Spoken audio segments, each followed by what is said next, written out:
Sa isang liblib na kagubatan, kung saan ang hangin ay laging may dalang mahika at ang mga puno ay may sariling buhay, naninirahan si Amara, isang engkantadyang may gintong buhok at matang kumikinang na parang mga bituin sa madilim na kalangitan. Siya ay isa sa mga tagapangalaga ng kalikasan, isang nilalang na hindi dapat lumapit sa mundo ng mga tao. Ngunit isang araw, habang naglalakad siya sa gilid ng isang talon, may narinig siyang tinig ng isang lalaki. Isang awitin, malungkot, puno ng pangungulila. Dahan-dahan siyang lumapit, nagtago sa likod ng mga dahon, at doon niya nakita ang isang binatang nakaupo sa tabi ng ilog. Si Elias, isang simpleng magsasaka na may matipunong pangangatawan at matang tila may malalim na lihim. Ang kanyang mukha ay puno ng lungkot, tila may hinahanap ngunit hindi niya alam kung ano. Naakit si Amara sa kakaibang lungkot ng lalaki. Hindi niya maintindihan kung bakit, ngunit naramdaman niyang nais niyang lumapit at makilala ito. Sa kabila ng babala ng kanyang lahi na huwag makisalamuha sa tao, hindi napigilan ni Amara ang sarili. Ginamit niya ang kanyang kapangyarihan upang gawing di nakikita ang kanyang pakpak, at lumapit siya kay Elias. "Mag-isa ka?" tanong ni Amara nang may ngiti. Napatingin si Elias sa kanya, bahagyang nagulat. "Oo," sagot niya. "Ikaw, sino ka?" "Isang manlalakbay," sagot ni Amara. "At ikaw, bakit ka mukhang malungkot?" Napabuntong hininga si Elias. "Minsan, pakiramdam ko'y may hinahanap ako, ngunit hindi ko alam kung ano." Ngumiti si Amara. "Baka hindi mo pa ito natatagpuan." At sa gabing iyon, nag-usap sila ng matagal. Ikinwento ni Elias ang kanyang buhay, kung paano siya naulila sa murang edad, kung paano niya nilabanan ang kahirapan, at kung paano siya nangangarap ng isang pag-ibig na tunay. Si Amara naman ay tahimik lamang, nakikinig, ngunit sa kanyang puso, alam niyang may kakaiba siyang nadarama para sa lalaking ito. Sa mga sumunod na araw, palaging pinupuntahan ni Amara si Elias. Naging magkaibigan sila, at sa kabila ng takot ni Amara na mahuli ng kanyang mga kapwa engkantada, hindi niya mapigilan ang kanyang damdamin. Unti-unti, nahulog siya sa pag-ibig. Isang gabi, sa ilalim ng liwanag ng buwan, nagtapat si Elias ng kanyang damdamin. "Amara, hindi ko alam kung bakit, pero simula nang makilala kita, nagbago ang mundo ko. Parang ikaw ang sagot sa matagal ko nang hinahanap." Tumingin si Amara sa kanya, naluluha. "Elias, mahal din kita. Ngunit, may lihim akong dapat mong malaman." Hinawakan ni Elias ang kanyang kamay. "Anuman iyon, hindi ako matatakot." At sa gabing iyon, isiniwalat ni Amara ang kanyang tunay na pagkatao, na siya ay isang engkantada, isang nilalang na hindi dapat umibig sa isang tao. Ngunit sa halip na matakot, niyakap siya ni Elias. "Wala akong pakialam. Ang mahalaga, ikaw si Amara. At mahal kita."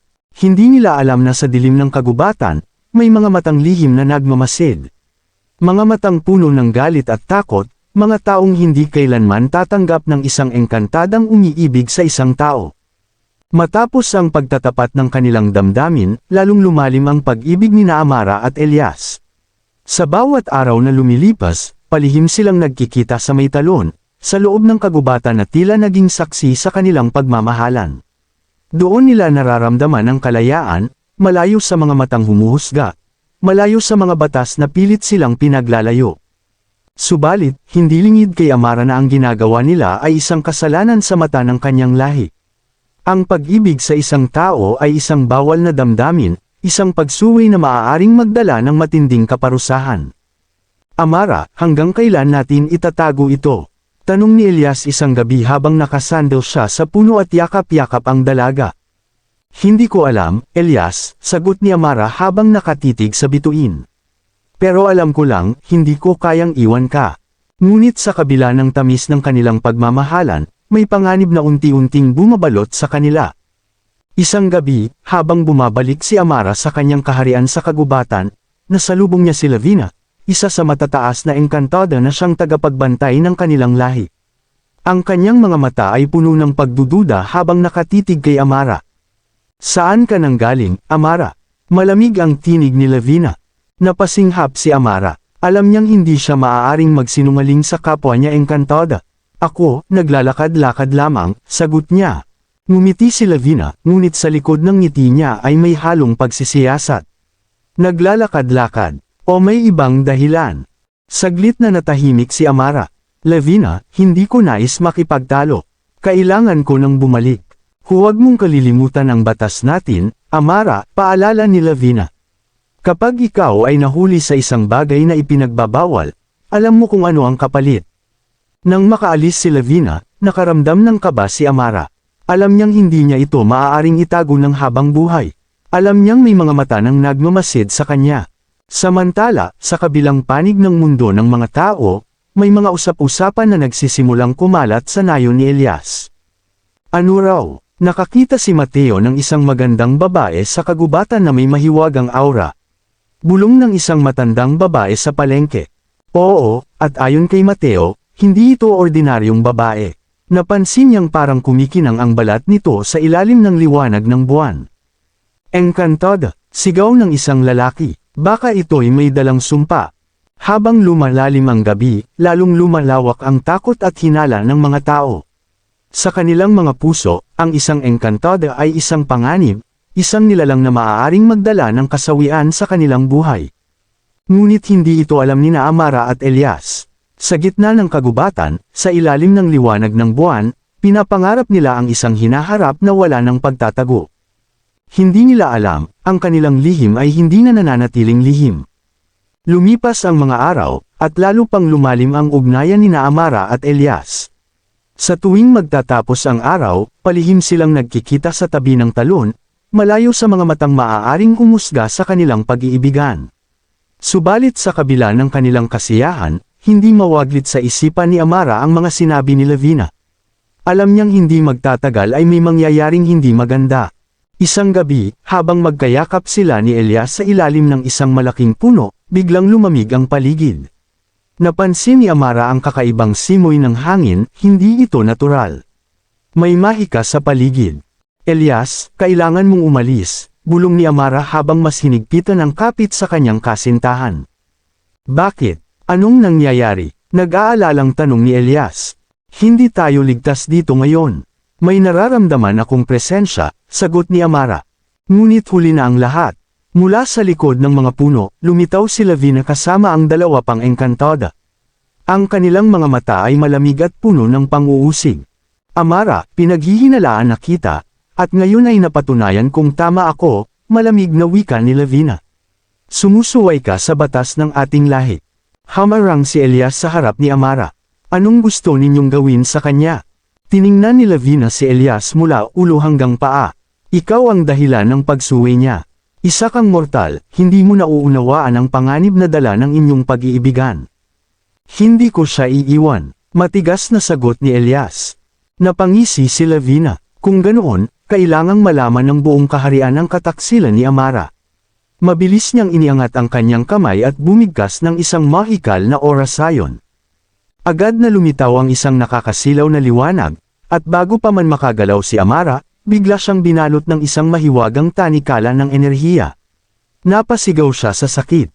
Amara, sigaw ni Elias, pilit siyang inililigtas. Ngunit sa isang kumpas ng kamay ni Lavina, itinulak ng isang malakas na hangin si Elias palayo. Bumagsak siya sa lupa, halos mawalan ng malay. Dalhin siya sa kaharian, utos ni Lavina sa kanyang mga kasamang engkantada. Bitawan ninyo ako. Nagpumiglas si Amara, ngunit hindi siya makawala sa mahika ng kanyang mga kapwa engkantada. Bago siya tuluyang mawala sa paningin ni Elias, tiningnan niya ang kasintahan, luhaan. Patawarin mo ako, bulong niya bago siya tuluyang naglaho sa liwanag ng mahika. Naiwang mag-isa si Elias sa gitna ng kagubatan, duguan at sugatan. Ngunit sa kabila ng sakit, nagliyab sa kanyang puso ang isang pangako, hindi niya hahayaan na basta na lang mawala si Amara. Lalaban siya para sa kanilang pag-ibig. Nagising si Amara sa loob ng isang kulungang yari sa purong gintong sanga, isang mahikang bilangguan na nilikha upang hadlangan ang kapangyarihan ng isang engkantada. Nasa loob siya ng isang madilim na kuweba, sa pinakaloob na bahagi ng kaharian ng mga engkanto. Sa labas, nakatayo si Lavina, nakatitig sa kanya ng may halong panghihinayang at galit. Amara, malamig ang tinig ni Lavina. Alam mong hindi ko nais itong gawin, ngunit wala akong pagpipilian. Nilabag mo ang batas ng ating lahi. Tumindig si Amara sa kabila ng panghihina. Lavina, pag-ibig lang ang aking kasalanan. Totoo ang damdamin ko para kay Elias, at wala akong pininsalang sinuman. Hindi mo ba nauunawaan? Napapikit si Lavina, waring sinusubukang pigilan ang kanyang galit. Ang pag-ibig mo sa isang tao ay magdadala ng kasiraan hindi lang sa iyo, kundi sa ating buong lahi. Kapag nalaman ng mga mortal ang tungkol sa atin, maaari nilang subukang sirain ang ating kaharian, tulad ng ginawa nila noon. Nanlumos si Amara. Alam niyang may katotohanan ng mga salita ni Lavina. Noon pa man, maraming tao ang natakot sa mga tulad nila. Ang takot na ito ang nagbunsod sa mga digmaan noon sa pagitan ng mga engkantado at ng mga mortal. Ngunit alam niyang si Elias ay hindi katulad ng ibang tao. Kailan ka pa naging takot sa mga tao, Lavina? May pait sa tinig ni Amara. Hindi ba't tayo ang mas makapangyarihan? Bakit natin sila kailangang katakutin? Hindi ito usapin ng kapangyarihan, sagot ni Lavina. Ito ay usapin ng kaligtasan. At kung ang pag-ibig mo sa isang tao ang maglalagay sa panganib sa ating lahi, mas mabuting mawala ka na lang. Nang inig si Amara sa sinabi ni Lavina, anong ibig mong sabihin? Hindi sumagot si Lavina. Sa halip, tumalikod ito at naglakad palayo. Bukas, maghuhukom ang ating reyna. Doon malalaman kung ano ang magiging kapalaran mo. Naiwang mag-isa si Amara sa loob ng kanyang kulungan, mahigpit na yakap ang sarili. Hindi niya alam kung anong hatol ang ibibigay sa kanya, o kung makikita pa niya si Elias. Samantala, sa mundo ng mga mortal, nagising si Elias sa loob ng kanyang kubo, sugatan ngunit puno ng determinasyon. Alam niyang kinuha ng mga engkantado si Amara, at hindi siya papayag na hindi siya lumaban. Hindi ko siya hahayaang mawala, bulong niya sa sarili. Sa kabila ng kanyang takot, tumayo siya at nagsimulang maglakbay. Ang layunin niya, hanapin ang daan patungo sa kaharian ng mga engkanto, at iligtas ang babaeng pinakamamahal niya. Sa kabila ng kirot ng kanyang sugat, hindi nagpatinag si Elias. Alam niyang hindi magiging madali ang pagpasok sa kaharian ng mga engkantada, ngunit wala siyang ibang pagpipilian. Kailangang mailigtas niya si Amara bago mahuli ang lahat. Naglakbay siya patungo sa pinakamatandang bahagi ng kagubatan, kung saan naninirahan si Lolo Damaso, isang matandang ermitanyo na may malalim na kaalaman tungkol sa mahiwagang mundo. Sinasabing siya lamang ang natitirang tao na minsan nang nakapasok sa kaharian ng mga engkanto at nakalabas ng buhay. Pagdating niya sa kubo ng matanda, nakita niya itong nakaupo sa labas, tila hinihintay ang kanyang pagdating. May mahabang puting balbas si Lolo Damaso, at ang kanyang mga mata ay puno ng karunungan. Matagal ko nang hinintay ang araw na ito, sabi ng matanda habang tinitigan si Elias. Nagulat si Elias, hinintay ninyo ako. Alam kong may darating na isang mortal na iibig sa isang engkantada at susubukang pumasok sa kanilang kaharian, sagot ni Lolo Damaso. Ngunit hindi ko sigurado kung ikaw ang magiging tagumpay o isa ka lang sa marami ng nabigo. Hindi nagpatinag si Elias. Gagawin ko ang lahat, sasagipin ko si Amara, anuman ang kapalit. Tumango si Lolo Damaso. Kung ganoon, dapat mong malaman na ang kaharian ng mga engkantada ay hindi basta-basta matatagpuan. Isa itong mahiwagang lugar na natatakpan ng manipis na belo ng mahika. Tanging ang mga may dalisay na puso at matatag na kalooban ang maaaring makapasok. Sabihin ninyo sa akin kung paano, pagsusumamo ni Elias. Naglabas ng isang maliit na bote si Lolo Damaso, puno ng kumikinang na likido. Ito ay dugo ng buwan, isang bihirang eliksir na magpapahintulot sa iyong makita ang tunay na anyo ng kaharian ng mga engkanto. Ngunit may babala ako, kapag natuntun mo ang kanilang mundo, hindi mo na magagawang bumalik maliban na lang kung magtagumpay ka sa iyong misyon. Hindi nagdalawang isip si Elias. Kinuha niya ang bote at ininom ang laman nito. Sa isang iglap, nakaramdam siya ng matinding init sa kanyang katawan, at biglang lumabo ang kanyang paningin. Nang imulat niya ang kanyang mga mata, nagbago ang lahat sa paligid niya. Ang madilim na kagubatan ay nagliwanag, lumitaw ang mga hindi pangkaraniwang nilalang, mga diwata na lumilipad, mga punong nagsasalita, at mga ilog na may kumikinang na tubig. Sa wakas, nakita niya ang daan patungo sa kaharian ng mga engkantada. Sa kabila ng paghanga sa kanyang nakikita, hindi nag-aksaya ng oras si Elias. Mahigpit niyang hinawakan ang kanyang patalim at sinimulan ang kanyang paglalakbay patungo sa kaharian kung saan nakakulong si Amara. Ngunit hindi niya alam na may mga matang lihim na nagmamasid sa kanya, handang hadlangan ang kanyang pagdating. Habang naglalakbay si Elias sa mahiwagang daan patungo sa kaharian ng mga Encantada, unti-unti niyang naramdaman ang pagbabago ng hangin. Ang paligid ay tila lumalabo at muling nagbabago. Ang dating liwanag ng kagubatan ay napalitan ng isang mapanlinlang na dilim. Napahinto siya nang maramdaman ang malamig na simoy ng hangin na tila may bumubulong sa kanyang pandinig. Bakit mo hinahanap ang isang tulad niya? Naglakad siya ng mas mabilis, hindi pinapansin ang mga tinig. Alam niyang ito ay bahagi ng mga pagsubok ng daan, mga ilusyon na nilikha upang lituhin ang mga hindi nararapat pumasok sa mundo ng mga engkanto. Maya-maya pa, biglang lumitaw sa kanyang harapan ang isang figure, isang babae na kahawig ni Amara. Nakangiti ito sa kanya, may lungkot sa mga mata. Elias, mahinahong tawag nito. Halika sa akin. Napaatras si Elias, pinagmamasdan ng figure. Sa unang tingin, ito ay si Amara, ang kanyang mahal. Ngunit nang tiningnan niya ito ng mas maigi, napansin niyang walang anino ang babae. Hindi kita malilinlang, malamig na sabi ni Elias. Hindi ikaw si Amara. Sa kanyang pagtanggi, biglang nagbago ang anyo ng babae. Naging isang mabangis na nilalang na may matalim na mga kuko at pulang mata. Napasigaw ito sa galit bago biglang naglaho sa hangin. Napabuntong hininga si Elias. Alam niyang ito pa lamang ang simula ng kanyang pagsubok. Nagpatuloy siya sa paglalakad hanggang sa marating niya ang isang ilog na may itim na tubig. Sa gitna nito, may isang matandang lalaki na nakaupo sa isang bangka. Kung nais mong tumawid, may dapat kang ipagpalit, sabi ng matanda habang pinagmamasdan siya. Ano ang kailangan mong kapalit? Tanong ni Elias. Isang alaala, isang pinakamahalagang alaala ng iyong nakaraan.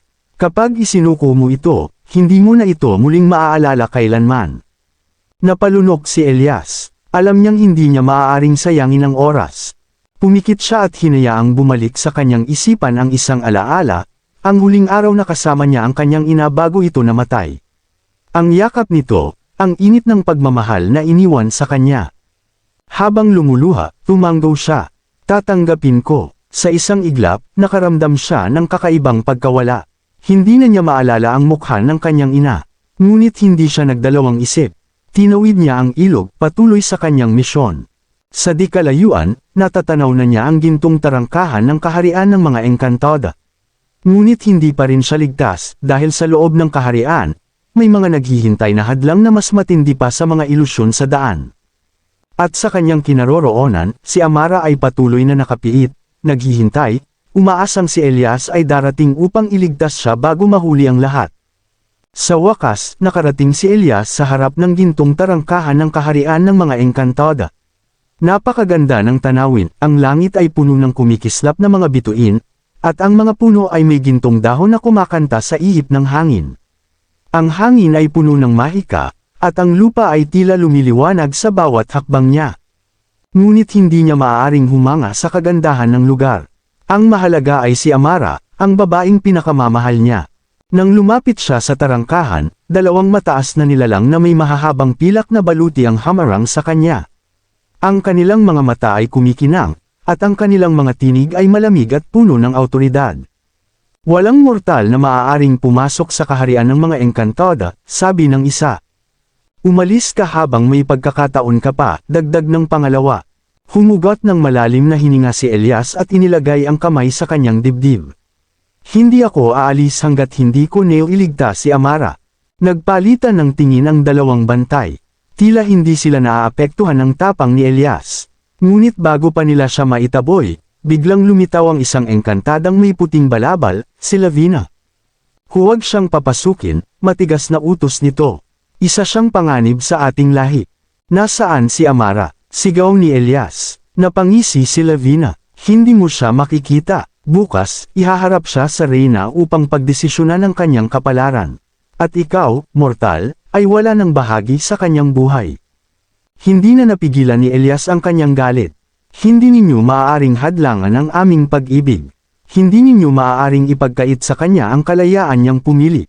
Natawa si Lavina. Kalayaan. Hindi mo naiintindihan, Elias. Ang pag-ibig ng isang engkantada sa isang mortal ay nagdadala ng sumpa. Alam mo ba kung ano ang maaaring mangyari kay Amara kung ipagpapatuloy niya ito? Napakunot noo si Elias. Anong ibig mong sabihin?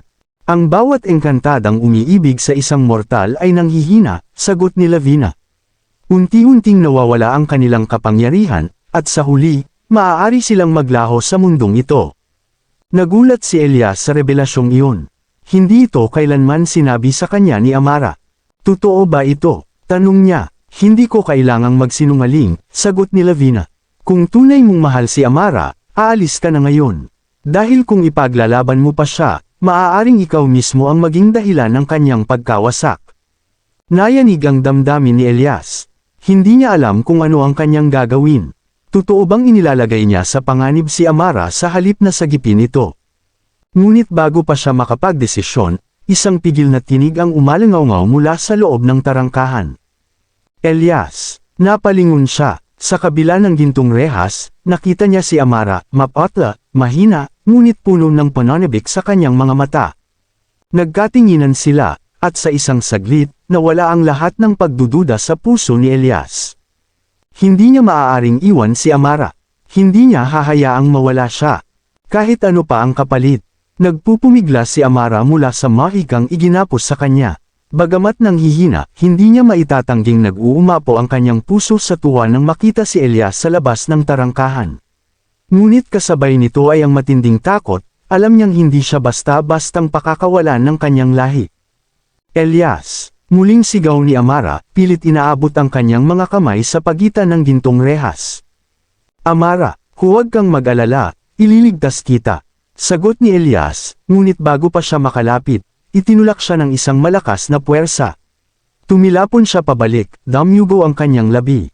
Napangisi si Lavina, napakatigas ng iyong ulo, Elias. Hindi mo ba naiintindihan? Wala kang laban dito. Ngunit sa kabila ng sakit, hindi natinag si Elias. Tumayo siya at humawak sa kanyang dibdib, dama ang init ng dugo ng buwan na kanyang ininom. May isang bagay siyang nadama, isang kakaibang sigla na hindi niya pa nararanasan noon. Alam niyang hindi siya basta-bastang mortal ngayon. Nag-ipon siya ng lakas at muling lumapit sa tarangkahan. Kasabay nito, biglang lumindol, at nagdilim ang kalangitan. Maging ang mga bantay ay napaatras, nagtataka sa nangyayari. At sa gitna ng kaguluhan, isang matandang tinig ang umalangaw-ngaw. Hindi ninyo maaaring pigilan ang isang pusong tunay na umiibig. Lahat ay napalingon, si Lolo Damaso ay nakatayo sa di kalayuan. Ang kanyang mga mata ay kumikinang sa ilalim ng kanyang kuba. Sa kanyang kamay ay may hawak siyang isang mahiwagang baston na naglalabas ng asul na liwanag. Lolo Damaso, gulat na bulong ni Elias. Tumawa ng bahagya ang matanda. Hindi ako basta ermitanyo lamang, iho. Ako ang huling tagapangalaga ng hangganan, ang tanging taong nakapasok at nakalabas sa kaharian ng mga engkantada. Itinaas niya ang kanyang baston at biglang bamuka ang lupa sa harapan ng tarangkahan. Mula sa ilalim nito, lumitaw ang naglalakihang mga ugat na lumobo at lumusot sa mga gintong rehas. Sa isang iglap, binali ng mga ito ang kulungan ni Amara. Hindi nag-aksaya ng oras si Elias. Tumakbo siya papasok at sinalubong si Amara, mahigpit siyang niyakap ng kasintahan. Hindi kita iiwan, bulong niya. Ngunit hindi papayag si Lavina na ganoon lang sila makatakas. Huwag ninyong hayaang makatakas sila. Sigaw niya sa mga bantay. Mabilis nilang pinalibutan sina Elias at Amara, handang gumamit ng mahika upang pigilan sila. Ngunit bago sila makakilos, inihampas ni Lolo Damaso ang kanyang baston sa lupa, at isang makapangyarihang alon ng enerhiya ang sumambulat. Isa-isang natamba ang mga engkantada. Elias, ngayon na, sigaw ng matanda. Agad niyang hinawakan si Amara sa kamay at nagsimulang tumakbo palabas ng tarangkahan. Ngunit sa kanilang pagtakbo, biglang nanghina si Amara. Elias, hindi ko kaya. Napansin niyang unti-unting naglalaho ang kanyang kasintahan, tila binubura ng mismong hangin. Napagtanto ni Elias ang sinabi ni Lavina, unti-unti nang nawawala si Amara dahil sa kanilang pag-ibig. Hindi, hawakan mo ako, Amara. Sigaw niya, pilit siyang niyayakap upang hindi ito mawala. Ngunit bago siya tuluyang maglaho, isang nakasisilaw na liwanag ang bumalot sa kanilang dalawa. At sa isang iglap, nawala sila sa kaharian ng mga engkantada. Nang imulat ni Elias ang kanyang mga mata, nasa loob na siya ng isang pamilyar na kagubatan. Ang madilim at mahiwagang tanawin ng kaharian ng mga Encantada ay napalitan ng malawak na kaparangan, puno ng mga punong kahoy at huni ng mga ibon. Nasa mundo na sila ng mga mortal. Mabilis niyang tinignan si Amara. Nasa kanyang bisig pa rin ito, ngunit matamlay at tila nawawala ng kulay ang balat. Para siyang usok na unti-unting natutunaw. Hindi, mahigpit siyang napakapit sa dalaga, pilit siyang naiyuyugyug. Amara, gumising ka. Dumating si Lolo Damaso mula sa likuran, humihingal at halatang napagod sa paggamit ng kanyang mahika. Tiningnan niya ang nanghihinang si Amara at napailing. Ang epekto ng kanyang pag-ibig sa iyo, bulong ng matanda. Unti-unti siyang naglalaho. Napuno ng pangamba ang puso ni Elias. Hindi ito pwedeng mangyari. Muling damilat si Amara, pinilit ngumiti sa kabila ng kanyang paghihina. Elias, masaya ako na muli kitang nakita. Huwag mong sabihin yan, Amara. Hindi kita hahayaang mawala. Hinawakan ni Amara ang kanyang mukha, tila ninanamnam ang bawat sandali. Kahit saglit lang, naging malaya ako sa piling mo. Ngunit may kapalit ang lahat. Hindi ako nababagay sa mundo mo. Hindi, napaiyak si Elias. Hahanapan natin ito ng paraan. Napatingin si Lolo Damaso sa langit, tila may iniisip. May isang paraan. Napalingon si Elias sa matanda. Sabihin mo, Lolo, gagawin ko kahit ano. Napabuntong hininga si Lolo Damaso bago nagpatuloy. Maaari siyang manatili sa mundong ito, ngunit kailangang isuko niya ang kanyang pagiging Encantada. Kailangang iwan niya ang lahat ng kanyang mahika upang maging ganap na mortal. Nanlaki ang mga mata ni Elias. Magagawa ba natin yun? Muling tumingin si Lolo Damaso kay Amara. Ikaw ang kailangang magdesisyon, iha. Handa ka bang iwan ang iyong pagiging Encantada upang manatili sa piling niya? Nanatiling tahimik si Amara, tinitimbang ang kanyang damdamin. Ang pagiging Encantada ang kanyang pagkatao, ang mundo kung saan siya lumaki, ang buhay na kilala niya. Ngunit nang tingnan niya si Elias, napagtanto niyang wala nang hihigit pang mahalaga kaysa sa kanya. Ngumiti siya ng may determinasyon. Oo, handa akong maging mortal, basta't kasama ko si Elias. Tumango si Lolo Damaso at itinapat ang kanyang baston kay Amara. Mula rito, lumabas ang isang liwanag na bumalot sa katawan ng dalaga. Sa isang iglap, naramdaman ni Amara ang biglang pagbigat ng kanyang katawan. Wala na ang mahika sa kanyang dugo. Wala na ang kakaibang sigla na dati niyang taglay. Siya ay isa ng ganap na mortal. Napasandal siya kay Elias, at sa unang pagkakataon, tunay niyang naramdaman ang pintig ng kanyang puso, hindi bilang isang Encantada, kundi bilang isang taong nagmamahal ng totoo. Mahigpit siyang niyakap ni Elias, walang mapagsidlan ang kaligayahan. Amara, salamat. Salamat sa pagpili sa akin. Habang yakap niya ang dalaga, alam niyang hindi magiging madali ang kanilang buhay sa mundo ng mga mortal. Maraming pagsubok pa silang pagdadaanan. Ngunit wala siyang pakialam, dahil sa wakas, nasa piling na niya ang babaeng pinakamamahal niya. Matapos ang ritual ni Lolo Damaso, tuluyang naging mortal si Amara. Ramdam niya ang bigat ng kanyang katawan, ang malamig na hangin na dumadampi sa kanyang balat, at ang mabilis na pintig ng kanyang puso, isang bagay na noon ay hindi niya nararamdaman bilang isang Encantada. Ngunit higit sa lahat, ramdam niya ang mainit na yakap ni Elias, at iyon ang pinakamahalaga sa lahat. Ang pagbabalik sa bayan. Matapos ang lahat ng nangyari, bumalik sina Elias at Amara sa bayan. Sa una, takot ang bumungad sa kanila, takot mula sa mga taong dati nang naghimagsik laban sa presensya ni Amara. Para sa kanila, isa siyang banta, isang nilalang na hindi dapat manatili sa kanilang mundo. Ngunit sa kabila ng takot, pinatunayan ni Amara na wala siyang masamang hangarin. Wala na siyang kapangyarihan, wala nang mahikang bumabalot sa kanya, isa na siyang ganap na tao. Dahan-dahan, unti-unting natutunan ng mga tao na tanggapin siya, lalo na nang makita nilang tunay ang pagmamahalan nila ni Elias. Ang bagong buhay, lumipas ang mga taon, at si Amara ay tuluyang namuhay bilang isang mortal. Hindi naging madali ang kanyang buhay, sanay siya sa mahika, sa kaganhawahan ng pagiging Encantada. Ngunit sa mundo ng mga tao, natutunan niyang magtrabaho, makibagay, at mamuhay ng simpleng ngunit puno ng kahulugan. Samantalang si Elias naman ay patuloy na naging isang matapang na mandirigma ng kanilang bayan. Ngunit sa tuwing uuwi siya sa kanilang tahanan, doon niya nararamdaman ang tunay na kapayapaan, sa piling ni Amara. Ang huling alaala ni Lolo Damaso. Isang gabi, bumisita si Lolo Damaso sa kanilang tahanan. Amara, sabi ng matanda habang nakaupo sa harapan ng kanilang bahay. Masaya akong makita kang namumuhay ng payapa. Maraming salamat, Lolo Damaso, sagot ni Amara habang nakaupo sa tabi nito. Kung hindi dahil sa inyo, hindi ko mararanasan ang ganitong buhay. Tumingin ang matanda sa langit, tila may iniisip. Ngunit may isang bagay kayong dapat tandaan. Napatingin sina Elias at Amara sa kanya. Ang pag-ibig ng isang engkantada at ng isang mortal ay isang bihirang kwento, isang alamat na maaaring ulitin, ngunit may kapalit na sakripisyo.